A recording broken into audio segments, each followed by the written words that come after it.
This is the Football Show now. If you're watching Total Football on Friday, you will probably have seen a very animated Jurgen Klopp bemoaning the amount of time his players have between games. He claimed his side have the tightest turnaround times in world football. If you didn't see it, here's a reminder of what he said. They dare to give Thursday, Sunday, which is not to change because we're still in Europe, Thursday, Sunday, Wednesday, Saturday 12:30 is a crime. I was actually waiting for Amnesty International to go to them, and it's just somebody sits there. You love this press conference.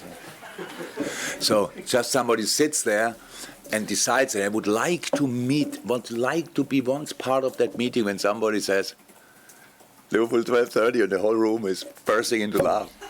Again. I would like to be there. This morning again, I got sent the stats for the quickest turnaround in the whole world. The Liverpool FC, and we sit there, and I'm the same, and I tell you, you have to do more, and you have to fight more, and you have to go for it. In the whole world, we have the quickest turnaround between games. That's absolutely insane. It was a crime, he said. It was quite a claim.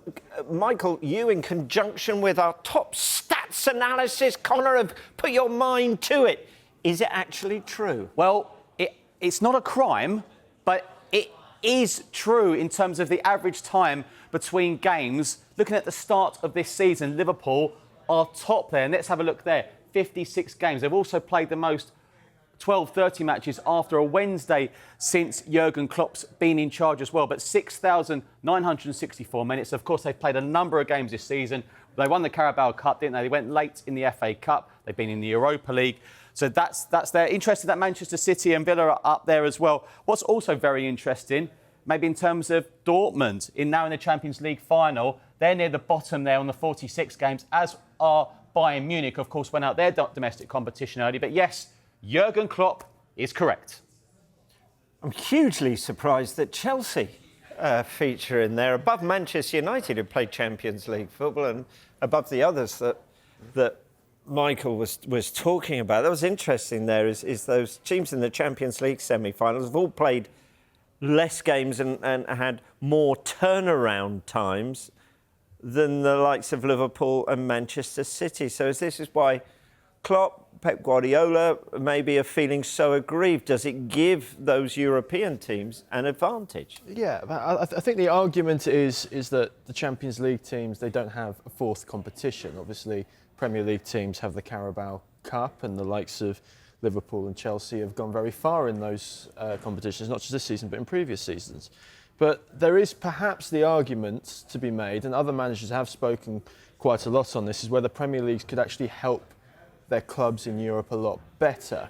So Dortmund had to basically sacrifice their league form in order to sustain a Champions League campaign, which now sees them in the final. It's the same, you could argue, with Bayern Munich. PSG were given the weekend off last weekend in between their two Champions League semi-final legs to boost their chances. So could that be something that Premier League clubs do in order to sort of stop this talk about workload? Yeah, you're particularly complaining about the early Saturday kickoffs, which has been his bugbear for quite some time, but he's got no more of them this season, and he's off. So what was he doing? Well, I think the fact he's off probably means he's a bit more, he's a bit more expressive with some of his comments, maybe. No, I think he's basically concerned with the welfare of his players, isn't he? I mean, that's been his concern consistently throughout his time in the Premier League. Yeah, and obviously there are lots of people who would say that the players are very well paid, that they should be able to manage the schedule. But I mean, I do sympathise on a physical level that these tight turnarounds are very difficult to deal with in terms of preparation. Even if it is just a case of a few hours, Klopp has said that it does make a huge difference to their preparation. I think the sports scientists would back him up on that.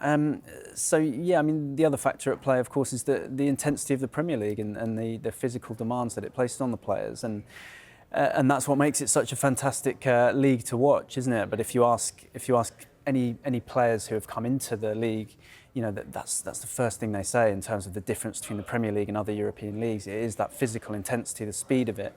That's not to say that the other leagues are slower, you know, are slow or anything like that. It's just the toing and froing of the Premier League and the physicality is a notch above. So that is a huge factor as well. I think it's more about the scheduling than the quantity of games that Klopp and maybe Guardiola have an issue with. But the flip side of this is, if you want the TV money to improve your squad, if you want to go deep in European competitions or cup competitions, you get money for that. So with that money, you can buy more players, have a bigger squad and deal with it that way.